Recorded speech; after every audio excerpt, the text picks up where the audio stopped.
오늘은 사도행전에 있는 말씀을 통해서 우리가 하나님의 말씀을 함께 나누도록 하겠습니다. 몇 해 전 10월쯤에 있었던 일입니다. 아내가 저에게 갑자기 이번 주 월요일에 포항에 시댁에 내려가는 것은 어떠냐고 제안을 한 적이 있었습니다. 지난 추석 때에 고향에 내려가지도 못하고 부모님도 못 뵈었으니까 저도 좋다고 했습니다. 그래서 주일날 출발을 해서 월요일 날에 돌아오는 일정으로 그렇게 일정을 잡은 적이 있었습니다. 근데 아내가 그렇게 저에게 제안을 했었던 것은 그때 주일이 제 생일이었습니다.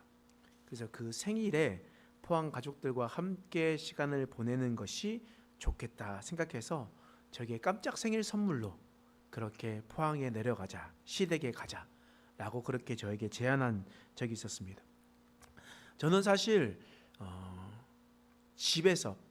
포항 집에서 사는 것보다 밖에서 살았던 시간이 훨씬 더 깁니다. 저는 고등학교 때부터 기숙사 생활을 했거든요.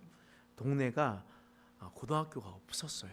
그래서 저희 동네는 초등학교밖에 없었고요. 그리고 옆 동네 면사무소에 가면 장기동이 아닌 장기면 소재지에 중학교가 있었기 때문에 한 10리쯤 걸어가든지 차를 타든지 버스를 타야지 중학교가 있었습니다. 그리고 고등학교는 금방 10km 내에 없어가지고 꼭 포항 시내로 들어가야만 했습니다. 그래서 포항 시내에 있는 학교에 시험을 쳐서 그곳에 들어가서 그곳에 있는 기숙사에 들어가서 이제 생활을 하게 되었습니다. 대학교도 가서 기숙사 생활을 하고 군대에 가서도 그곳에 있고 또 군대 제대하고 학교 독학했어도 기숙사에 있다가 학교를 채 마치기 전에 결혼했습니다. 그래서 저는 사실 부모님과 살았던 시간이 그 16년 정도만 있었지 지금 28년 정도는 밖에서 지금 살아갔었습니다. 그런데 고향으로 가는 그 발걸음은 사실 너무나 즐겁습니다. 어떤 게 즐겁냐면 이제 쭉 한 5시간을 가야 되니까요. 5시간을 쭉 내려가고 이제 포항 시내에서 저희 집으로 돌아가는, 그러니까 저희 집에서 저희 집까지 가는 게 1시간 정도 걸리거든요. 포항 시내에서 안으로 들어가는 게. 그래서 그 안으로 쭉 들어갈 때 나오는 아무 시골 길의 풀냄새가 너무나 좋습니다. 그리고 동네에 딱 들어서자마자 이제 바다가 딱 보이니까 바다 냄새가 쫙 납니다. 배의 고동 소리가 퉁퉁퉁퉁 떨리고요. 파도 소리가 있습니다. 잔잔하게 있을 때 고향에서 아무것도 하지 않고 그냥 바닷가에 가만히 앉아만 있어도 참 마음이 평안하게 됩니다. 내 고향에 이렇게 가는 것만으로도 사실 너무나 좋은데 만약 제가 그 동네에 가서 사역을 한다, 목사로 간다 라고 이야기를 하면 완전 말이 달라집니다. 그냥 평상시에 갔었을 때는 너무나 좋은 곳인데 제가 그 동네에 가서 목회를 한다? 이건 진짜 너무 힘든 것 같아요. 그리고 또 누군가 손님을 또 모시고 또 한번 가본다? 그러면 또 이 신경 쓸 일이 또 이만저만이 아닙니다. 긴장도 되고요. 저의 자그마한 실수가 부모님 얼굴에 욕이 되는 것은 아닌지 이런 생각도 들고 저런 생각도 들어서 고향에 내려가서 사역하라는 것은 너무나 쉬운 일이 아닙니다. 신경 써야 할 일이 너무나 많거든요. 보는 눈도 너무나 많고. 근데 오늘 본문의 말씀에 보면 바나바와 바울이 안디옥 교회에서 파송을 받고 1차 전도 여행을 떠나게 됩니다. 그 시작이 어디였습니까? 구브로였습니다. 근데 구브로가 어디였습니까? 구브로가 바로 바나바의 고향이었습니다. 그 바나바의 고향에 가서 사역을 시작을 하는 것 자체가 사실 쉬운 일이 아니었다라는 거예요. 그런데 이렇게 선택하실 수밖에 없었던 이유가 무엇이냐? 하나님께서 그렇게 보내주셨기 때문입니다. 사람의 생각과 사람의 계획이 아니라 하나님께서 인도해 주셨다는 거예요. 바울도 마찬가지지 않습니까? 바울도 하나님께서 부르신 지는 아주 오래 전이었습니다. 17년 전에 하나님께서 다메섹 으로 가는 그 길 위에서 만나 주셨다는 겁니다. 그런데 그 17년 동안 이 바울은 하나님의 사역을 하지도 못한 채 패배자처럼 자신의 고향 다소에 가서 머물러 있었던 것이었습니다. 그런데 하나님께서 바나바와 바울을 세우시고 그들을 1차 전도 여행으로 보내셨다라는 거예요. 이 말은 곧 하나님께서 보내셨다라는 겁니다. 바나바가 원하는 것도 아니고 사도 바울이 원하는 것도 아니었습니다. 하나님의 인도하심을 받아 구브로로 떠나가게 되었다라는 거예요. 오늘 말씀 4절 5절 말씀 한번 읽어보겠습니다. 시작. 두 사람이 성령의 보내심을 받아 실루기아에 내려가 거기서 배 타고 구브로에 가서 살라미에 이르러 하나님의 말씀을 유대인의 회당에서 전할새 요한을 수행원으로 두었더라. 지금 바울과 사울은 실루기아 항을 떠나서 배를 타고 구브로에 도착했습니다. 구브로에서 있었던 동쪽항은 살라미라는 곳에 도착했다는 거예요. 구브로 섬이 있으면 여러분들이 보시기에 왼쪽 편이 동편이죠. 왼쪽 편의 항이 바로 살람이라는 항이 있었습니다. 그리고 그곳에 잔뜩 기대를 하고 그곳에 도착을 하고 하나님의 사역을 시작했다라는 거예요. 도착하자마자 하나님의 복음을 전했대요. 살라미에 이르러 하나님의 복음을 증거했대요. 하나님의 말씀을 선포했대요. 그런데 성경의 말씀에 보면 아무런 일도 일어나지 않습니다. 주님께서 보내시고 주님께서 인도하셔서 이 살라메까지 구브로까지 도착하고 복음을 증거했는데 아무런 일도 일어나지 않는다는 겁니다. 그 밑에 절 6절 말씀 읽어보겠습니다. 시작. 온 섬 가운데로 지나서 바보에 이르러 바예수라는 유대인 거짓 선지자인 마술사를 만나니. 온 섬 가운데로 지나서 바보에 이르렀다라고 성경은 기록되어 있습니다. 여러분, 이 바보에 이르렀을 때라도 아무런 일도 일어나지 않았습니다. 그냥 4절, 5절, 6절로 그냥 쭉쭉쭉 나왔지만 어떤 사건이 이벤트가 있었으면 분명 성경이 이렇게 기록되어 있었을 텐데 아무런 것이 기록되지 않은 채 4절과 5절과 6절이 그냥 넘어가고 있다라는 거예요. 근데 이 거리가 사실 짧아서 그런 거냐? 사실 그렇지도 않습니다. 하나님의 말씀이 증거됐으면 이런 여러 가지 사건이 일어나야 되는데 먼 길을 가도 이런 일이 일어나지 않았던 겁니다. 바나바의 고향 이 구브로 사이프러스라는 이 섬은요, 울릉도만한 섬이 아닙니다. 이 사이프러스라는 이 섬은 지중해에서 세 번째로 큰 섬입니다. 다시 말해서 이 구브로 섬은요, 제주도의 약 4.5배 정도보다 큰 섬입니다. 4.5배만큼 큰 섬이라는 거예요. 그렇기 때문에 제주도 동에서 서까지 움직이는 이 거리가 어마어마하다라는 겁니다. 제주도로 한번 생각해 봅시다. 제주도 동쪽에 성산 일출봉이 있죠. 그리고 제주도 서쪽에 가면 모슬포항이 있습니다. 성산 일출봉에서 모슬포항까지 가로지르면서 복음을 증거했는데 아무런 일도 일어나지 않았다라는 거예요. 그런데 이게 4.5배 정도 크니까 살라미에서 바보까지 거리가 180km입니다. 180km가 바로 서울에서 대전 정도 그 정도 거리가 아니겠습니까? 그 정도 거리를 걸으면서 복음을 증거했음에도 불구하고 관광여행 아니잖아요. 1차 전도여행으로 떠났으니까 전도여행을 떠났단 말이에요. 그리고 그 길을 걸으면서 수많은 사람들에게 복음을 증거하고 만나는 곳곳마다 하나님의 복음을 증거했다라는 거예요. 그런데 그런 복음을 전했음에도 불구하고 아무런 일이 일어나지 않았습니다. 여러분들은 어떤 마음이 되겠습니까? 하나님께서 말씀하셔서 특별히 세우셔서 그때까지 기다리다가 힘들고 어려운 곳 찾아갔는데 아무런 일도 일어나지 않는 겁니다. 전도 여행을 보냈으면 무슨 일이라도 일어나야 되는 것 아닙니까? 뭔가 딱 보여주셔야 되는 것 아닙니까? 이런 생각 들지 않겠습니까? 제가 우리 교회에 부임하기 전에 저는 하나님께서 개척을 명령하셨습니다. 저는 개척할 생각 하나도 없었어요. 안 됩니다 라고 했던 사람입니다. 그리고 우리 교회가 딱 얘기가 들어오기 전에 하나님께서 꿈으로 분명히 저에게 가라 명령하셨어요. 아침에 딱 깨고 난 다음에 아내한테 하나님께서 어디로 가라는지 자꾸 가라신다.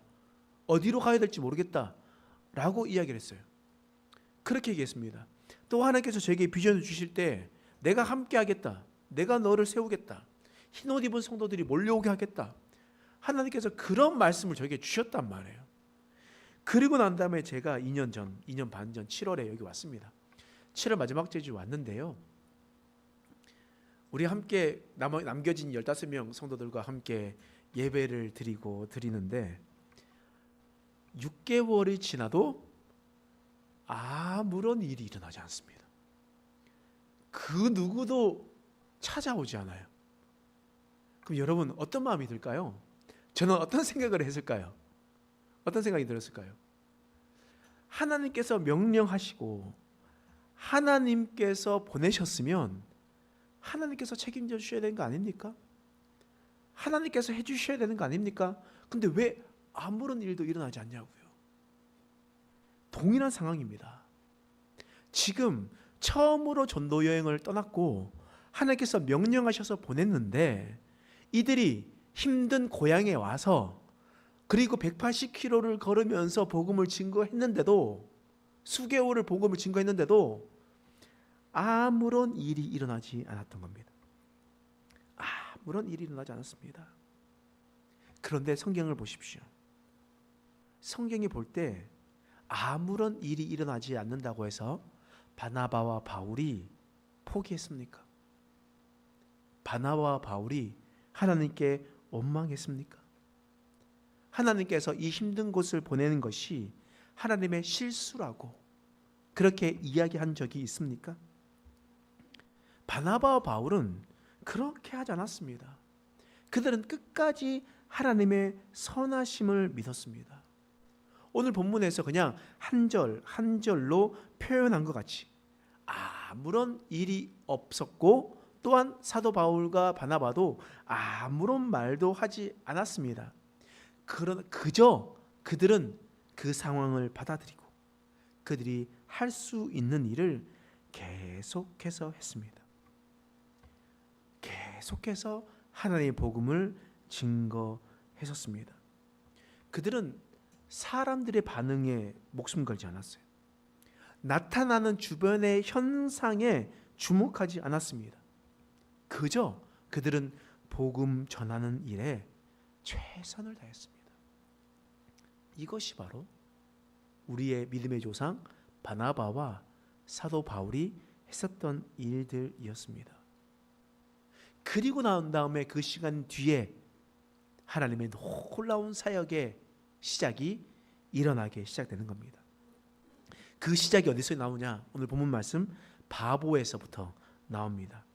이 바보라는 것은 어디였냐면 이 사이프러스 동편이 아닌 사이프러스 서편에 있었던 곳이고 그곳에는요 바보에 도착했었을 때 아프로디테의 비너스의 신전이 있었던 곳이었습니다.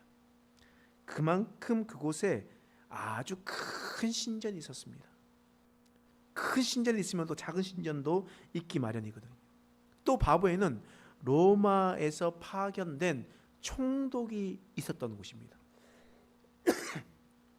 총독의 관저가 바로 그곳에 있었던 것이었습니다.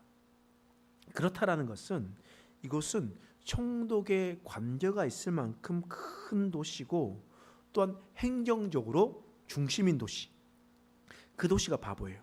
또한 아프로디테 신전이 있을 만큼 그렇게 큰 신전이 있을 만큼 그곳에는 종교적으로 중심인 지역, 그것이 바로 이 바보란 곳이었습니다. 그런 바보라는 곳에서 누구를 만났냐? 로마 총독이었었던 서기오 바울이라는 사람을 만났습니다. 서기오 바울, 이게 그 사람이 헬라 사람이다 보니까, 로마 사람이다 보니까 그 사람의 이름이 그 히브리식이 아니라 헬라식으로 적혀 있겠죠. 그래서 바울입니다. 바울이라는 사람이 있었어요. 이 총독은 언제 있었던 사람이었냐? 글라디오 총독, 글라디오 황제가 주후 41년부터 54년까지 통치했었거든요. 그때 파견되었었던 총독이었습니다. 이 총독을 어떻게 설명하냐면 7절 말씀에 이렇게 얘기하죠. 읽어보겠습니다. 시작. 그가 총독 서기오 바울과 함께 했으니 서기오 바울은 지혜 있는 사람이라 바나바와 사울을 불러 하나님의 말씀을 듣고자 하더라. 이 총독 서기오 바울은 어떤 사람이라고 기록되어 있습니까? 지혜 있는 사람이다 라고 표현합니다. 이 지혜 있는 사람이다라는 것은 이 사전적 의미가 사려 깊고 현명하다, 다른 번역에서는 신중하다, 총명하다, 이렇게 번역되어 있습니다. 따라서 이 서기오 바울이라는 사람이 어떤 사람이라는 것을 추측할 수 있겠습니까? 이 사람은 지적 능력이 뛰어났을 뿐만 아니라 생각이 깊기도 하고 분별력이 뛰어난 사람이었다라고 성경은 그렇게 이야기를 하고 있습니다. 그런 사람이 어떻게 했냐면 7절 하반절의 말씀 보니까 하나님의 말씀을 듣고자 하더라. 7절 말씀 다시 보여주세요. 바나바와 사울을 불러 하나님의 말씀을 듣고자 하더라 라고 했습니다. 하나님의 말씀을 들으려고 했었던 사람이었습니다. 근데 생각해보면 서기오 바울은요, 이미 아프로디테 신전에 있었던 곳에 살았던 그런 사람이었습니다. 다시 말해서 수많은 헬라 신들 앞에서, 그리스의 신들 앞에서 살아갔던 사람, 그 사람이 바로 서기오 바울이었다라는 거예요. 근데 놀라운 것은 그는 하나님의 말씀을 더 들으려고 했습니다. 바나바와 바울을 불러서 하나님의 말씀을 계속해서 들으려고 했습니다. 그 전에 그곳에 많은 신전이 있었는데 왜 그는 계속 하나님의 말씀을 들으려고 했을까? 그의 마음 가운데는 영적인 갈증이 있었기 때문입니다. 그는 인생을 영적인 갈증 속에 살아갔습니다. 많은 아프로디테의 신전의 이야기들과 수많은 로마의 신화의 이야기들을 많이 들었었겠지만, 그러나 그의 마음 가운데 영적으로 만족을 줄 수가 없었던 거예요. 갈증이 너무나 나는데, 영적으로 갈증이 너무나 나는데 물을 찾고 또 찾았는데 또 그 물을 벌컥벌컥 마셨는데 갈증이 났다라는 거예요. 그것이 마음에 있었던 것을 해결해 줄 수 있는 것이 아니라 오히려 그것이 소금물이었기 때문입니다.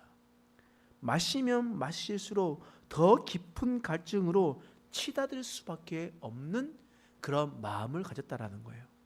왜 그렇겠습니까? 오늘 6절과 7절 말씀이 이렇게 설명합니다. 자, 읽어보겠습니다. 시작. 온 섬 가운데로 지나서 바보에 이르러 바예수라는 유대인 거짓 선지자인 마수사를 만나니 그가 총독 서기오 바울과 함께 있으니, 지금 서기오 총독과 바울과 함께 누가 있다고 합니까? 바예수라는 거짓 선지자가 있었다라고 이야기를 하는 겁니다. 근데 여기서 바예수가 있으니 라고 했었을 때 이 있으니라는 이 단어는 한 번 있었다라는 게 아니에요. 한 번 있었다라는 동사가 아니라 계속적이고 반복적인 동사가 기록되어 있습니다. 계속적이고 반복적인 것을 강조하는 동사로 사용했다라는 거예요. 그 말은 무슨 말이겠습니까? 이 바예수라는 이 사람이 서기오 총독 옆에 계속해서 반복적으로 있었다라는 거예요. 서기오 바울이 움직이는 곳마다 이 거짓 선지자인 마술사가 따라다니면서 서기오 바울의 자문관으로 활동하기 시작했던 겁니다. 그래서 총독 서기오 바울 옆에는 항상 그 옆에 바예수라는 사람이 있었습니다. 이 바예수라는 사람이 어떤 사람이었냐? 여러분, 그의 이름을 바예수라는데 이 바라는 것이 어떤 뜻이겠습니까? 여러분, 예전에 우리가 바디메오에 대해서 배웠죠. 바디메오. 바디메오라는 뜻이 어떤 의미입니까? 디메오의 아들이라는 뜻이죠. 디메오의 아들이라는 뜻입니다. 그러면 바예수라는 것은 어떤 뜻입니까? 예수의 아들이라는 거예요. 우리가 착각하지 말 것은 예수님께서, 우리가 그리스도 예수님에 살았던 그 시절에 예수라는 이름이 예수님만 있었다라고 착각해서는 안 됩니다. 그때 그 시절에 이 예수라는 이 단어는요, 여호수아, 호세아라고 하는 이 어미에서 파생된 글자예요. 그래서 예수아라고 얘기하죠. 여호수아, 호세아, 이게 구원자라는 뜻입니다. 그 말이 어미가 넘어와서 예수라고 하는 거예요. 그래서 2000년 전에 수많은 예수들이 있었어요. 이름을 그렇게 가졌다는 거예요. 구원자로. 그리고 난 다음에 이 바예수라고 하는 것은 바로 내가 구원자의 아들이다 라고 이야기하는 그런 유대인의 사람이었습니다. 유대인이었다라는 거예요. 근데 이 바예수가 어떤 사람이었냐? 공교롭게도 그는 마술사였습니다. 마술사가 뭐냐? 박수라는 거예요. 박수입니다. 신접한 자라는 뜻이에요. 그리고 거짓 선지자였습니다. 점치는 사람이었습니다. 다시 말해서 서기오 바울 곁에 일하면서 강령술을 행하고 신비 종교의 마술을 행하고 그러면서 사람들을 미혹했었던 사람. 그리고 그것을 통해서 돈을 벌고 자신의 명예를 채워나갔었던 사람. 그 사람이 바로 바예수라는 사람이에요. 이 사람은 어떻게 표현하냐? 사도행전 13장 10절 말씀에 이 사람은 이렇게 얘기합니다. 자, 함께 읽겠습니다. 시작. 이르되 모든 거짓과 악행이 가득한 자요 마귀의 자식이요 모든 의의 원수여 주의 바른 길을 굽게 하기를 그치지 아니하겠느냐. 아멘. 모든 거짓을 행하는 사람, 악행이 가득한 사람, 마귀의 자식, 모든 의의 원수라고 이야기를 하면서 그는 거짓이라는 단어, 믿기와 덫을 사용하는 단어, 이런 것을 사용했었던 겁니다. 그런 것으로 가득 차 있었던 사람이었습니다.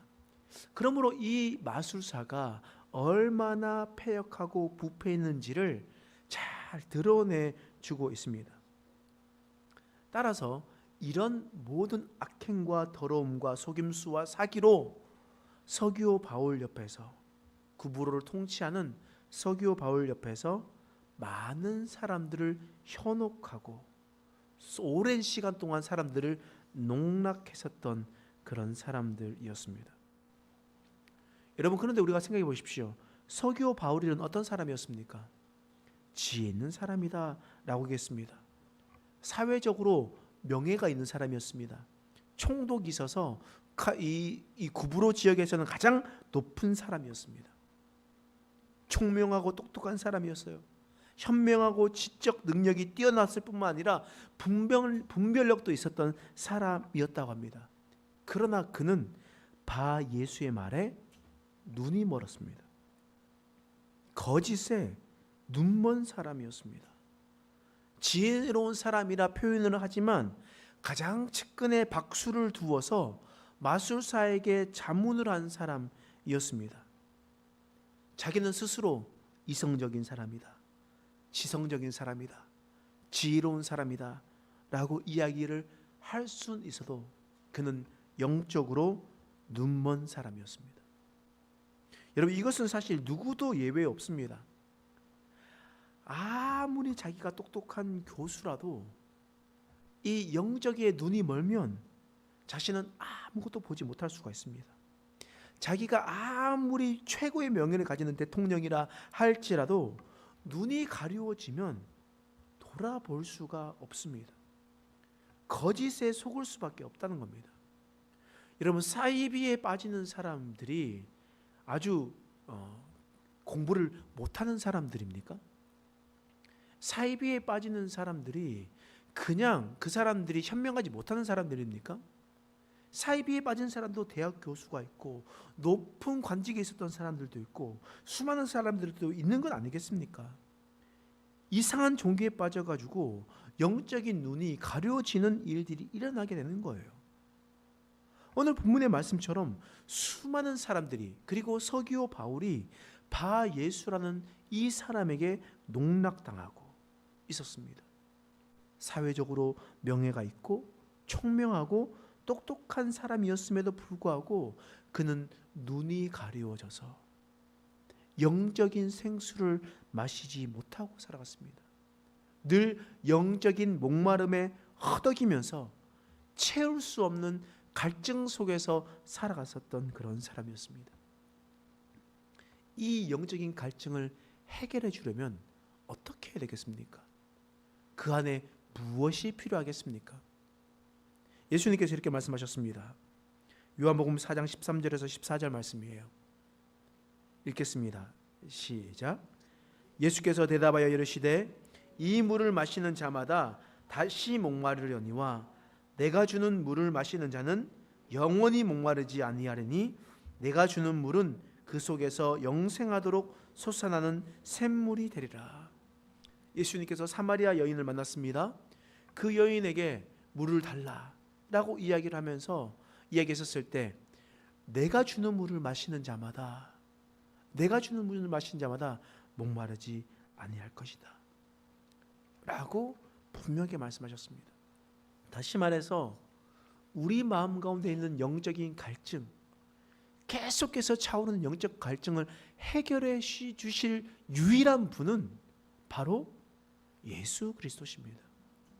그것이 목사가 되는 것도 아니고 사이비 교주가 되는 것도 아니고 다른 무엇이 되는 것이 아니라 바로 오직 예수 그리스도께 나아가는 자야말로 그 영적인 갈증을 해결할 수가 있습니다.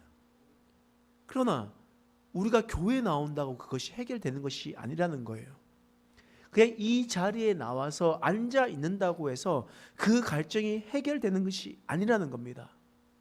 우리가 이 자리에서 예수님을 만나고 이 자리에서 생명의 근원 되신, 생수의 근원 되신 주님을 만나야 우리의 마음에 있는 갈증길이 해결되고 영적으로 평안함을 누릴 수가 있다는 겁니다.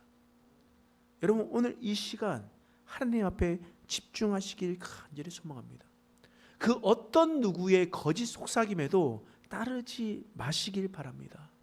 이 자리에 앉아 있었을 때 하나님의 말씀이 선포됨에도 불구하고 사탄이 우리 마음 가운데 와서 자꾸 다른 생각들을 하게 하고 다른 것들을 생각나게 하고 그러면서 하나님의 말씀을 받아들이지 못했던 그 거짓 속삭임에 속지 마십시오.